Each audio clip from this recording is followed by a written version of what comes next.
Laikol sinaduna leiriba malima ama leina leina kana amana leirang mabu soke thorang laklabada mali aduna karamna tuminna leigadage mali lei khangdaba mahak ado nokningi mamito onthokna thakre magi matung inaduna nganba lai haibade Daniel mana khangludre hanagum laktuna anaba hanglare resarto ivem hal masagi mamaido ising asabada Pi masa amana luptuna nanthokduna leirami madu ubada resarto momon tawna is onthok nungaina leirada nangde aidum nanghoiningida nuksi suno lakli ivem haldo momon tawna isa laklidana law law madu haiduna chair macha ama insilai phamallono lepana paksai madi mangonda ikoi koi jadaba matawduda resarto mathamoi do penjai Anabana wayam ngangno ai kadai da nariba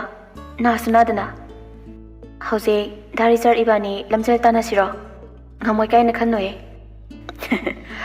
hoi hoi nang ngamjaro leiram koi bungo madu haiduna haugatuna isingduga phi masaduga puthokduna thoki bem haldo ngarang de call toba adum pairakidre tum tharaga leirame haksang khra nungairaba Koi bisa lukisira. Kau na jalase. Ngasi di talai. Hoi hoi.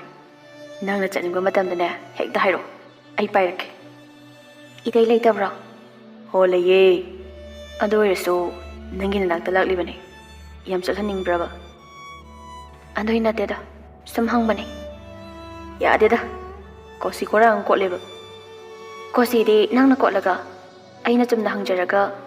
Nangna nabukto patana khan banatro sisu aina ladro torishibo landra de hodong nang lapiri ani makta lai thor I thongjinda ibo ai khoi da leibaga chap manare nang se tum badang ni nayum da halise nong pha pung pha na ngandri pairak pana halemi pung kya targe hoje nate nayum da leiba yari kaina tanthorok paga leibra engol da tamdabi nang thokro ko Nasuto yang ningre. Ifel nupi lek sabagi kasida akang haudong nang hondo amaga aina kamai chuteba. Haudong da ngarau langshin bagi thabak to dine aidi ngamoi bo. Resarto nuksida hairap yeng lami aduga nong hairoi dori doi taw ibungo nangse. Adu haiduna hagatuna thokre. Javelin gi mangak to so chaptuna puthokre. Belik na lahibo makhoi anina toina chatlamba mafam khuding chatuna yenghali. Makoy ani gining sing wari sing busu utuna wari sai sina ivanina na loi phamdana nusi wari kya saduna sigi usida ivani gi ming hakkibado hakli bado yengduna daya ivani gi ngasi gi lohong basidi kamai taw batare ivani na koicha chatana lai thoklade belik lehi gi makut khunam dadana dana andubra nang nasa khara sole Aduna poloi thang bangamoi matam khara yithokise haikibane ina ai kai da masa soliba mayang kangsili dudi adu noiraga ne hongadoba kamai noiduno noyu yadre ja ising adagi breakfast adai hidak langthak makhoi na piba khuding loina chaw adu kanda noiragani adudi ai charage container do hangtoktuna momo do nupi sigi mayade induna Sisa selo. Talle, masak amthi. Isup supaga hanubiya male. Si jaraga ai hanu khradiga maitong ne. Si mayam chabadagini. Aina masak fajaraga masaga farise. Handakti maya launa ka thorakle. Felix noktuna ilakle. Chap saiduna. Mayam lo. Amakak sidi yadra chaba. Mayam ilakladi nang phunni. Adugi angong khak jasiko. Dale, ai mem chaninge ba. Berik lei thokduna mi haife englami. Aduga momo do ani paiduna ilakle. Makhazai ga pomthokduna chari bado ubada nungsiyam nuksiri tarido. Tamna sangsinduna magi mathada thamduna mamit ingangangna. Ai hungayu hairga. Kaigi ai vo ina ngai halibano. Nangna wakal tarak pangai bada. Dayai yang wari thoibe. Ai gi thoibe. Nangyan taroba. Tamna mu thadokduna nupista yenglakpadadi lahi ikai minok ama noktuna phanek machiduda paisinduna leirami Matangda Belikna Kaidore Nahi Kamde Noctuna Sumlay Thoibi Kaidoroge Ikai the Mali Dayase Tabli Harakpa Wahini Maduda de Belik Sangsinduna Marai Bakta Nushina Supiri Lahi Mamai comes in cray Aduga As Dayar Belik Noctuna Yingly Mado Singdo Ikayam Kongde Diana Migla Oxida Ado Haiduna Mamai Kumduna Masado Hifet Haiduna Lake Ikari Vanima Dodo Nanga Ikari Nangi Momosa Usigna Loina Satokidore Handaki Makoto Fat Haido Kiduna Yingli Momo Duda Adugata Paiduna Maya the Lehubsan Cray Aima Kaino Thoibi Funbatari Minumbo Lahi Saito to Yingli Aduga Makut Kubiduna Mayada Haizen Bagi Sain Doduna Ising Taki Hari Matauda Manakta Basing do Ta Paiduna Makum Hangdukuna Piri Lahi Siloduna Takri Aduga Sor Amandolaga Ush Sibu Siramida Sibagavanatida Dialing it Romantic Belik Makol Tong Anoptuna As Wow Kufa Azama I could die, say. Belik Mejima Takatinduna, Adubudi, Nangayanidana. Tanjadada, Magi Manakta, Nupamari Manga Changlapado Ubada, Belik Sauna, Lahi Makoto, China Paiduna, Pukhogotuna Jatkidovani. Adubo, Yama, Yumdalasi. Nubi Masasado. Belik Kumde, Mapa would hide in Jatkidovani. Adubo Toibana, Mazagi Makoto Paduna. Ainako Haribasi, Kanadana. Belik, Sauduna Kumlaki Hendaki. Kaigi Kutagi, Kanamanasu, Mabukung Tiba Fumda, Pusinmangam Halarena. Aduga, Nasi happened to Missidaki. A Mabutaduklara. Masida, Somlatum Batobuda, Kanana Sokada was a habit so. Sumunakala. Some Haiduna, Mapadanam Haitor Padada, Thoiba, sounding Wahibu sounding Labani. Asoka Ibamatam say, Mapada Amuta, Kaurakchi. Wahai Amatangan Kidre. Kaungang Kumlakidre. Adukanga Singang Lapasida. Season at Liba Konduda, Karamna sounding loy. Yaima. A higin bibu. Hakit from Misak. Natragama from Amatada. Aina Mabur. Aduga.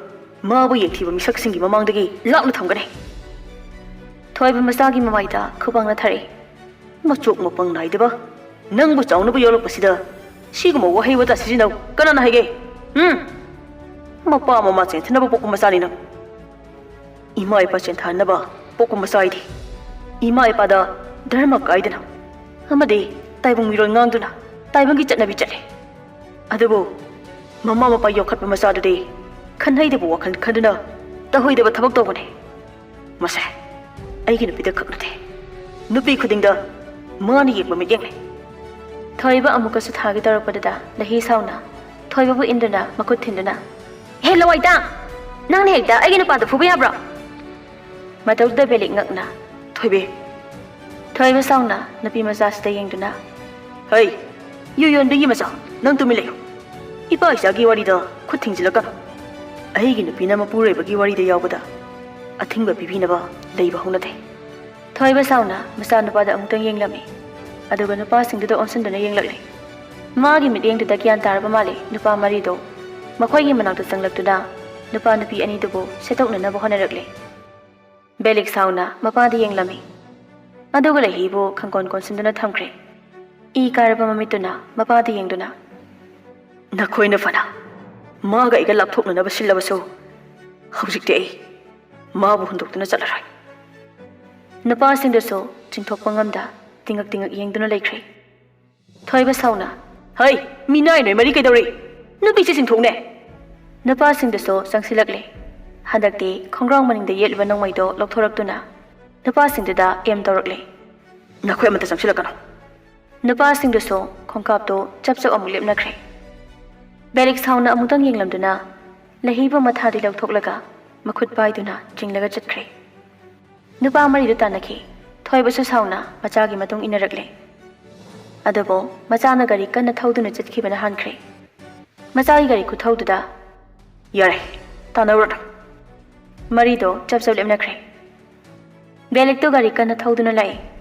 ꯇꯥꯔꯛꯂꯤꯕ ꯃꯄꯤꯗꯣ ꯇꯩꯊꯣꯛꯇꯨꯅ ꯂꯩꯍꯤꯗꯁꯨ ꯌꯦꯡꯂꯛꯏ ꯂꯩꯍꯤꯗꯤ ꯀꯔꯤꯁꯨ ꯈꯪꯖꯗ ꯃꯥꯒꯤ ꯄꯨꯅꯕ ꯍꯥꯏꯗꯨꯅ ꯂꯩꯕꯤꯕ ꯑꯆꯥꯄꯣꯠꯁꯤꯡꯗꯣ ꯈꯣꯟꯗꯨꯅ ꯂꯩꯔꯤ ꯂꯩꯍꯤꯗ ꯌꯦꯡꯂꯨꯔꯒ ꯂꯩꯊꯣꯔꯛꯄꯗ ꯒꯥꯔꯤꯒꯤ ꯕ꯭ꯔꯦꯛꯇꯣ ꯈꯪꯐꯥ ꯐꯥꯈ꯭ꯔꯦ ꯃꯥꯒꯤ ꯒꯥꯔꯤꯒꯤ ꯃꯥꯡꯗ ꯕꯤꯗ꯭ꯌꯥ ꯏꯅꯥꯏ ꯃꯔꯛꯇ ꯇꯥꯗꯨꯅ ꯂꯩꯈ꯭ꯔꯦ ꯕꯦꯂꯤꯛ ꯐꯤꯡꯅ ꯀꯨꯝꯊꯔꯛꯏ ꯑꯗꯨꯋꯥꯏꯗ ꯂꯩꯔꯝꯕ ꯃꯤꯌꯥꯝꯁꯨ ꯆꯪꯁꯤꯟꯅꯔꯛꯂꯦ ꯍꯣꯁꯄꯤꯇꯥꯜ ꯃꯅꯥꯛꯇ ꯑꯣꯏꯕꯅ ꯉꯥꯟꯕꯒ ꯐꯣꯟꯗ ꯋꯥꯔꯤ ꯁꯥꯔ ꯊꯣꯛꯂꯛꯄ ꯊꯣꯏꯔꯦꯝꯕꯅ ꯍꯦꯛ ꯎꯔꯨꯔꯦ ꯊꯥꯡꯂꯝꯕ ꯈꯣꯡꯊꯥꯡꯗꯣ ꯆꯞ ꯂꯦꯞꯄꯤ ꯐꯣꯟꯗꯒꯤ ꯉꯥꯟꯕꯅ ꯀꯔꯤ ꯍꯥꯏꯔꯛꯂꯦ ꯍꯥꯏꯕꯁꯨ ꯂꯧꯁꯤꯜꯂꯨꯗ꯭ꯔꯦ ꯈꯣꯡꯗꯨꯁꯨ ꯊꯥꯡꯕ ꯊꯣꯛꯈꯤꯗ꯭ꯔꯦ ꯃꯃꯤꯠꯇꯨꯁꯨ ꯎꯔꯤꯕꯗꯣ ꯃꯌꯦꯛ ꯁꯦꯡꯂꯛꯇ꯭ꯔꯦ ꯏꯅꯥꯏ ꯃꯔꯛꯇ ꯇꯥꯗꯨꯅ ꯂꯩꯔꯤꯕꯤꯗꯨꯕꯨ ꯊꯥꯡꯗꯨꯅ ꯒꯥꯔꯤꯗ ꯍꯥꯞꯇꯨꯅ ꯄꯨꯈꯤꯕꯗꯨꯁꯨ ꯃꯥ ꯈꯪꯍꯧꯗ꯭ꯔꯦ ꯑꯁꯣꯝꯗꯒꯤ ꯍꯜꯂꯣ ꯕꯥꯏ ꯔꯦꯝꯕ ꯇꯥꯗ꯭ꯔꯣ ꯊꯣꯏꯔꯦꯝꯕ ꯃꯆꯤꯟꯗꯣ ꯋꯥꯅ ꯀꯊꯣꯛꯇꯨꯅ ꯑꯁꯤꯃꯗꯤ ꯈꯨꯝꯂꯛꯏ ꯇꯥꯏ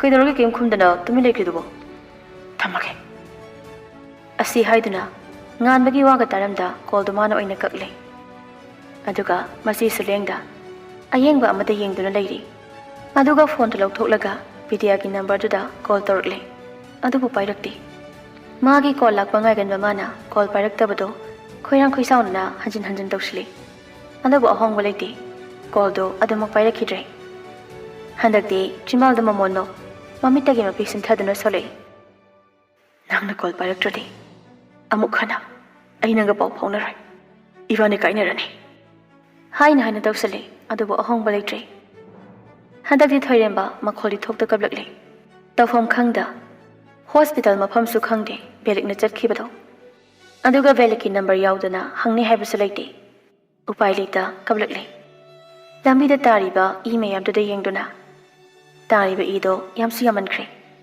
ꯃꯗꯨꯅ ꯍꯦꯟꯅꯁꯨ ꯄꯥꯈꯠꯄꯅꯤ ꯑꯗꯨꯝꯅ ꯉꯥꯏꯍꯥꯛ ꯂꯩꯔꯕ ꯃꯇꯨꯡ ꯉꯥꯟꯕꯗꯣ ꯃꯉꯣꯟꯗ ꯐꯣꯟ ꯇꯧꯔꯛꯂꯦ ꯊꯣꯏꯔꯦꯝꯕ ꯐꯠ ꯄꯥꯏꯈꯠꯂꯤ ꯀꯩꯅꯣ ꯊꯣꯏꯔꯦꯝꯕ ꯕꯤꯗ꯭ꯌꯥꯗꯣ ꯍꯣꯁꯄꯤꯇꯥꯜꯗ ꯄꯨꯈꯠꯂꯦ ꯍꯥꯏꯁꯦ ꯊꯣꯏꯔꯦꯝꯕ ꯈꯨꯝꯕ ꯉꯝꯂꯨꯗ꯭ꯔꯦ ꯇꯥꯗ꯭ꯔꯣ ꯑꯩꯅ ꯇꯥꯔꯤꯕ ꯄꯥꯎꯁꯤ ꯀꯩꯅꯣ ꯑꯗꯨꯒ ꯅꯪꯅ ꯀꯥꯏ ꯂꯩꯕ ꯑꯩ ꯈꯪꯉꯦ ꯑꯩꯒꯤ ꯃꯥꯡꯗꯅꯦ ꯃꯥꯅ ꯏ ꯃꯔꯛꯇ ꯇꯥꯗꯨꯅ ꯂꯩꯈꯤꯕꯗꯣ ꯑꯗꯨꯕꯨ ꯑꯩ ꯍꯣꯁꯄꯤꯇꯥꯜ ꯃꯐꯝ ꯈꯪꯗꯕꯩ ꯆꯠꯄ ꯉꯝꯗ꯭ꯔꯦ ꯅꯪꯒꯤ ꯃꯥꯡꯗ ꯇꯧꯔꯒ ꯅꯪꯅ ꯀꯩꯗꯧꯔꯒ ꯂꯩꯍꯧꯔꯤꯕ ꯈꯨꯝꯂꯛꯇ꯭ꯔꯦ ꯅꯨꯄꯥꯗꯣ ꯁꯤꯖꯗ ꯆꯠꯂꯣ ꯃꯥ ꯑꯗꯨꯗ ꯂꯩ ꯍꯥꯏꯔꯛꯄꯅꯤ ꯕꯦꯂꯤꯛꯅ ꯋꯥꯍꯩꯗꯨꯗ ꯑꯍꯦꯟꯕ ꯋꯥꯁꯨ ꯍꯥꯏꯔꯨꯗ꯭ꯔꯦ ꯐꯣꯟꯗꯨ ꯊꯝꯈ꯭ꯔꯦ ꯑꯗꯨꯒ ꯑꯦꯐ꯭ꯔꯣꯟꯗꯨ ꯐꯥꯎ ꯍꯣꯡꯗꯣꯛꯇ ꯒꯥꯔꯤꯗꯨ ꯊꯧꯗꯨꯅ ꯂꯥꯛꯂꯦ ꯊꯣꯏꯔꯦꯝꯕꯗꯣ ꯀꯣꯏꯊꯤ ꯊꯤꯗꯨꯅ ꯂꯥꯛꯄꯅ ꯃꯐꯝꯗꯨ ꯌꯧꯔꯦ ꯕꯦꯂꯤꯛꯇꯣ ꯇꯧꯐꯝ ꯈꯪꯗ ꯊꯣꯡꯖꯤꯟꯗ ꯂꯦꯞꯇꯨꯅ ꯂꯩꯔꯝꯃꯤ ꯊꯣꯏꯔꯦꯝꯕ ꯐꯤꯡꯅ ꯆꯦꯟꯁꯤꯟꯗꯨꯅ ꯅꯪ ꯕꯦꯂꯤꯛ ꯅꯠꯇ꯭ꯔꯥ ꯕꯦꯂꯤꯛ ꯏꯉꯛꯅ ꯃꯉꯛ ꯅꯣꯝꯃꯤ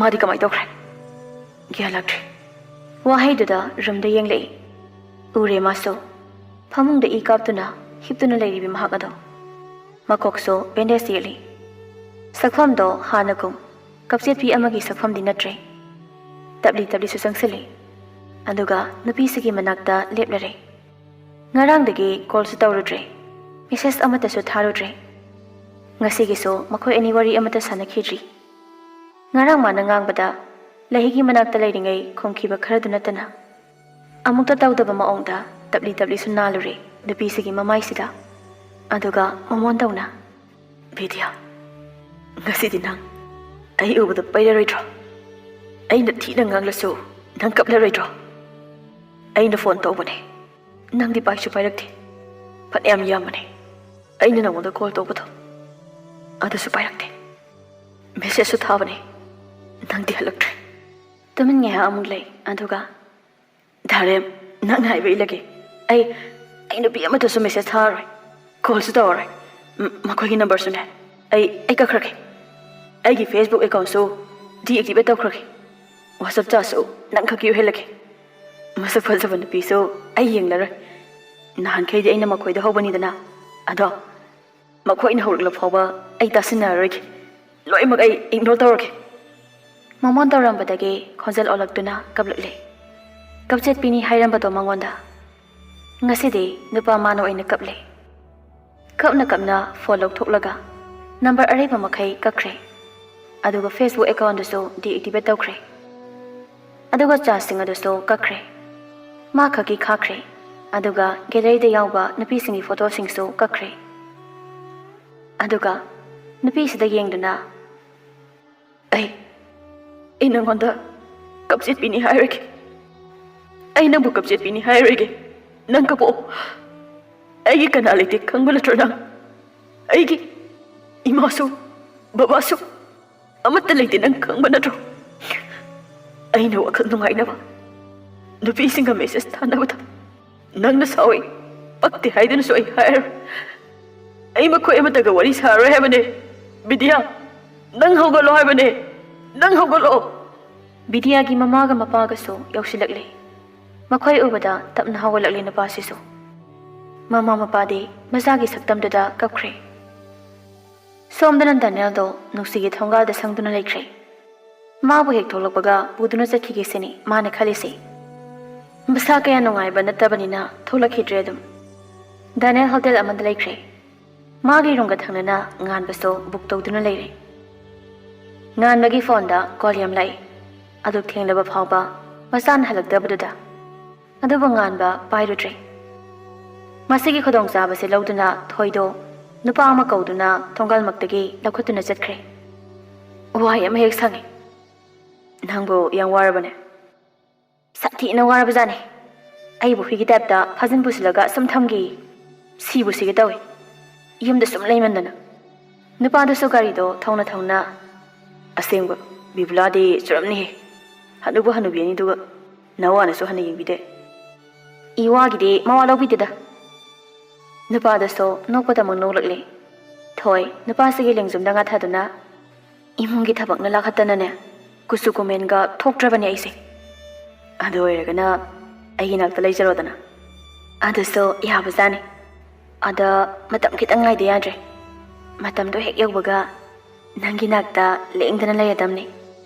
ꯅꯪꯒꯤ ꯃꯇꯝꯗꯣ ꯉꯥꯏꯅ ꯉꯥꯏꯅ ꯑꯩꯁꯨ ꯒ꯭ꯔꯦꯖꯨꯑꯦꯁꯟꯁꯤ ꯂꯣꯏꯁꯤꯜꯂꯒꯦ ꯑꯩꯅ ꯕꯣꯔꯤꯡ ꯑꯣꯏꯔꯛꯂ ꯃꯇꯝꯗ ꯅꯪꯅ ꯍꯦꯛ ꯍꯦꯛ ꯁꯨꯃꯥꯏ ꯄꯨꯊꯣꯛꯄꯤꯕꯁꯦ ꯑꯩ ꯌꯥꯝ ꯅꯨꯡꯉꯥꯏ ꯅꯪꯒꯤꯗꯃꯛꯇꯅꯤꯅꯦ ꯑꯩꯅ ꯍꯤꯡꯂꯤꯕꯁꯦ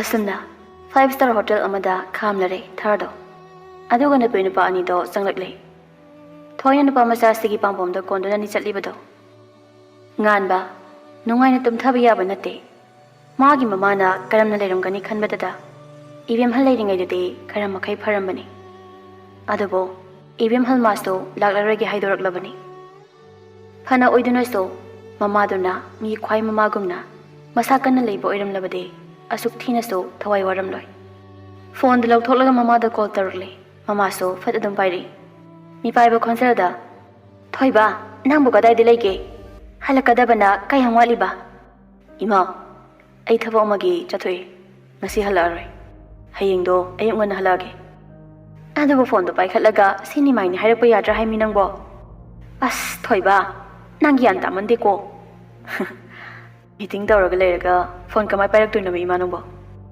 ꯑꯍꯣꯏꯁꯦ ꯐꯔꯦ ꯅꯪꯁꯨ ꯐꯖꯅ ꯂꯩꯌꯨꯀꯣ ꯏꯃꯥꯕꯨ ꯆꯥꯛꯀ ꯆꯥꯔꯕꯣ ꯆꯥꯔꯦ ꯅꯪꯒꯤ ꯆꯥꯔꯕꯣ ꯆꯥꯗ꯭ꯔꯤ ꯑꯣꯔꯗꯔꯕꯨꯗꯤ ꯇꯧꯈ꯭ꯔꯦ ꯂꯥꯛꯄ ꯉꯥꯏꯔꯤ ꯑꯣ ꯐꯔꯦ ꯏꯆꯥꯁꯨ ꯋꯥꯔꯝꯂꯅꯤ ꯄꯣꯊꯥꯔꯣ ꯅꯤꯡꯊꯤꯅ ꯊꯝꯅꯈ꯭ꯔꯦ ꯐꯣꯟꯗꯣ ꯉꯥꯟꯕꯁꯨ ꯒ꯭ꯌꯥꯟ ꯑꯃ ꯇꯥꯅ ꯁꯣꯔ ꯑꯃꯨꯛꯇꯪ ꯍꯣꯟꯗꯣꯛꯏ ꯑꯗꯨꯒ ꯅꯨꯄꯥ ꯑꯃꯗ ꯑꯃꯨꯛ ꯇꯧꯈ꯭ꯔꯦ ꯅꯨꯄꯥꯗꯨꯅ ꯍꯦꯛ ꯄꯥꯏꯔꯛꯄꯒ ꯀꯔꯤꯒꯨꯝꯕ ꯄꯥꯎ ꯑꯃ ꯍꯦꯛ ꯂꯩꯕꯒ ꯑꯩꯉꯣꯟꯗ ꯀꯣꯜ ꯇꯧꯗꯨꯅ ꯍꯥꯏꯔꯛꯀꯗꯕꯅꯤ ꯍꯣꯏ ꯁꯥꯔ ꯃꯥꯅ ꯔꯨꯝꯗꯒꯤ ꯃꯄꯥꯟ ꯊꯣꯛꯂꯛꯄꯗꯒꯤ ꯍꯧꯔꯒ ꯀꯗꯥꯏꯗ ꯆꯠꯂꯤ ꯀꯅꯥꯒ ꯄꯨꯜꯂꯤ ꯍꯥꯏꯕꯅꯆꯤꯡꯕ ꯀꯨꯞꯅ ꯑꯩꯉꯣꯟꯗ ꯍꯥꯏꯔꯛꯀꯗꯕꯅꯤ ꯐꯅꯤ ꯁꯥꯔ ꯐꯔꯦ ꯑꯗꯨꯗꯤ ꯅꯪꯁꯨ ꯈꯔ ꯆꯦꯛꯁꯤꯜꯂꯨ ꯃꯗꯨ ꯍꯥꯏꯔꯝꯗꯨꯅ ꯀꯣꯜꯗꯣ ꯑꯃꯨꯛ ꯀꯛꯈ꯭ꯔꯦ ꯑꯗꯨꯒ ꯃꯥꯒꯤ ꯃꯔꯨꯞꯇ ꯀꯣꯜ ꯇꯧꯔꯛꯏ ꯑꯗꯨꯕꯨ ꯄꯥꯏꯔꯛꯇ꯭ꯔꯦ ꯉꯁꯥꯏꯒꯤ ꯄꯥꯎꯗꯨꯒ ꯉꯥꯟꯕ ꯂꯩꯇꯥꯗ ꯍꯟꯖꯤꯟ ꯇꯧꯁꯤꯜꯂꯤ ꯑꯗꯨꯕꯨ ꯑꯗꯨꯝ ꯄꯥꯏꯔꯛꯈꯤꯗ꯭ꯔꯦ ꯆꯥꯟꯅꯖꯕ ꯃꯔꯨꯞꯇꯣ ꯀꯃꯥꯏ ꯂꯩꯔꯝꯅꯤ ꯈꯟꯕꯗꯇ ꯃꯁꯥꯗꯣ ꯑꯃꯨꯛ ꯋꯥꯔꯛꯂꯤ ꯃꯦꯁꯦꯖ ꯑꯃ ꯊꯥꯖꯤꯜꯂꯤ ꯔꯦꯝꯕ ꯀꯣꯜ ꯄꯥꯏꯔꯛꯇ꯭ꯔꯤ ꯀꯩꯒꯤꯅꯣ ꯃꯦꯁꯦꯖꯇꯨꯃꯗꯤ ꯍꯜꯂꯛꯂꯤ ꯀꯩꯁꯨꯝ ꯇꯧꯗꯦ ꯉꯥꯟꯕ ꯀꯣꯜ ꯑꯃꯨꯛ ꯇꯧꯁꯤꯜꯂꯤ ꯑꯗꯨꯕꯨ ꯍꯟꯗꯛꯇꯤ ꯄꯥꯏꯔꯛꯂꯤ ꯔꯦꯝꯕ ꯍꯥꯏꯌꯣ ꯀꯣꯜ ꯄꯥꯏꯗ꯭ꯔꯤꯁꯤꯅ ꯀꯩꯒꯤ ꯉꯁꯥꯏ ꯅꯝꯕꯔ ꯂꯣꯏ ꯀꯛꯈꯤꯕꯅꯦ ꯑꯗꯨꯅ ꯅꯪꯅ ꯇꯧꯔꯛꯄꯗꯁꯨ ꯁꯦꯞ ꯇꯧꯗꯕꯗꯨꯗ ꯅꯨꯄꯤꯒꯤ ꯑꯣꯏꯔꯝꯒꯗ꯭ꯔꯥꯅ ꯍꯟꯗꯛꯇꯤ ꯉꯥꯟꯕ ꯇꯨꯃꯤꯟꯅ ꯑꯃꯨꯛ ꯂꯩꯈ꯭ꯔꯦ ꯅꯨꯄꯤ ꯋꯥꯔꯤ ꯁꯥꯕ ꯄꯥꯝꯈ꯭ꯔꯕ ꯃꯥꯅ ꯅꯨꯄꯤ ꯑꯣꯏꯔꯝꯒꯅꯤ ꯍꯥꯏꯗꯨꯅ ꯄꯥꯏꯗꯕꯅꯤ ꯍꯥꯏꯕꯗꯨꯗ ꯈꯤꯇꯪꯗꯤ ꯉꯛꯄ ꯐꯥꯎꯏ ꯊꯣꯏꯔꯦꯝꯕ ꯋꯥꯆꯣꯏ ꯑꯃꯇ ꯉꯥꯡꯗ ꯇꯨꯃꯤꯟ ꯂꯩꯕꯗꯨꯗ ꯉꯥꯟꯕ ꯁꯣꯔ ꯑꯃ ꯍꯣꯟꯗꯣꯛꯂꯒ Madi kamai da horage. Tum hori. Kamai da ino khangbro. Khangde. Ngan ba tumin namuk lei. Som da thoiremba kapli bani makhol thokda. Makhol thoki dra haine so pakhasjai. Adabo khaji khajik thokpa horagli. Ngan ba mane accept sung tau da ba maong amada kablak paduda ngan ba ngakna. Remba. Thoiremba nok na nok na hairi. Adabo khonjel sidi nikli. Magi da. Aigi furita. Aina taisinduna pure. Mayamna di haibane. Ising haithaduna manghan gi haina. Adubo aina yate. Magi aduk mamali yamba ida. Manghan bai pamoi. Magi manakta su changlai. Madi kapsu kaplakte. Aingonda mari amata su tawrakte. Aina oina kape. Magi mahut. Ai kapchet pa oire. Magi mangda su ai Facebook deactivate tawkre. Number loi maksu kakre. Message so amata thanadre. Wari so ngasi ki kana amata ga sanade. Kana amta ki wakhal su jangre. Man imarak ta duna leiba. Adai hospital ki bed to the hip tuna leiba da. Adam ure. Ngan. Mang aside nangonda call tawroktraba. Nangonda kaptuna he pau tame habdo tamlak tabro. Kai gamba. Mana call tawroklabadi. Ikan amta ga message thanadre hayko. Mana kapasu. Aingonda hairo. Ai magi manakta satana. Mabu kapat thiamluge kudak. Gari thau pamui haina su ai. Ai hair. Ai pamut. Haina haina thoiremba. Anga masa magom kablak lei. Nganba gari haini khangda tumin ta dun leiri. Thoiremba hande. Ngasi su ai. Gari thau pamuda. Magi manakta chalubane. Madi ai lakpada mamisu panglakte. Mana amuhana gyan tarakhidradi ai kamai tawni nga. Thoiremba wa makha tarakhidre. Madugi mahut kaptuna laikre. Karigi mamit panglo oidino. Ikhoi mayamna magi damak asu wajaraga. Mana mit panglak tabangam bahunade. Ma soidina mit panglakhini. Bye. Ngai si matam tho. Ishwar ma bu thajaduna.